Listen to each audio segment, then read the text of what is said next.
Amaka always believed in potential. That was her weakness and her strength. When she met Ebuka, everyone else saw a boy who didn't want responsibilities, but she saw someone who just needed encouragement. She thought love could push him to rise. At first, it felt good.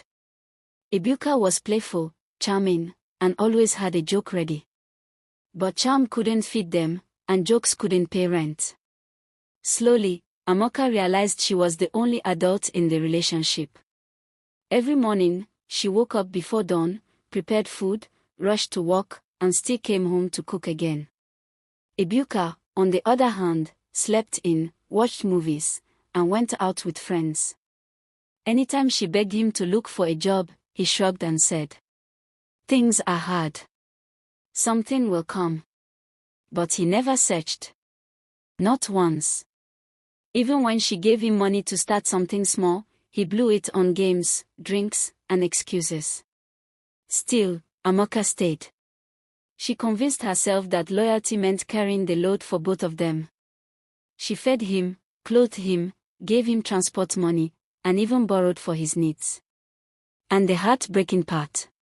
He treated her like she was the problem. He insulted her when she got home late. He called her too serious. When she fell sick, he acted like she was disturbing his peace. Sometimes he didn't even hide his irritation. Amaka cried quietly at night, wiped her face, and continued the next day. She hoped that one morning, Ebuka would realize how much she was sacrificing. But instead of appreciating her, he was destroying her. Months passed, and Amaka started saving secretly. She kept a little envelope inside her wardrobe, hidden under old clothes. Every week, she added a small amount. Her dream was simple: to start a laundry business. A place she could call her own. While she planned her future, Ebuka planned something else entirely. He found another girl. A girl who thought he was generous and sweet because he was using Amaka's sweat to play big boy. He bought her food, took her out, even bragged to his friends about his new babe. Then one day, the girl complained that her phone was old.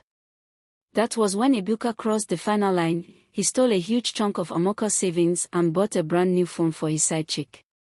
And he didn't even feel guilty. The day Amaka discovered the money missing, she froze. She searched through the envelope 3 times, hoping she miscounted. But the truth sat there, cold and clear. Her hands started shaking, not because of the money, but because she finally saw the person she had been protecting for years. Later that week, while doing laundry, she heard people whispering outside. That was how she learned everything: the cheating, the outings, the phone, all funded by her. That was the day something inside her shut off. She stopped waking up early to cook. She stopped giving him money. She stopped asking about his day. She stopped giving him chances. For the first time in years, she chose herself.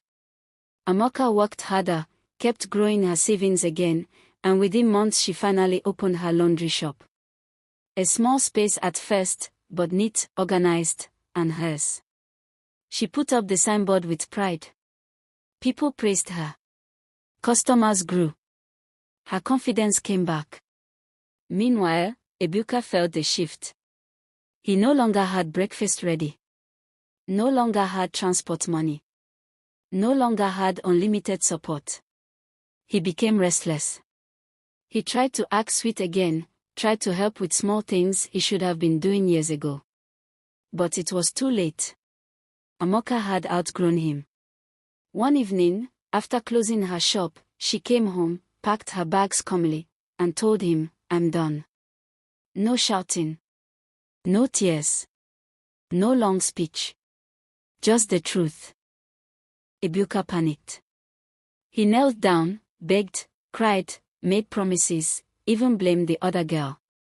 But his words bounced off her like rain on stone. Amaka had carried him on her back for too long. She was tired and free.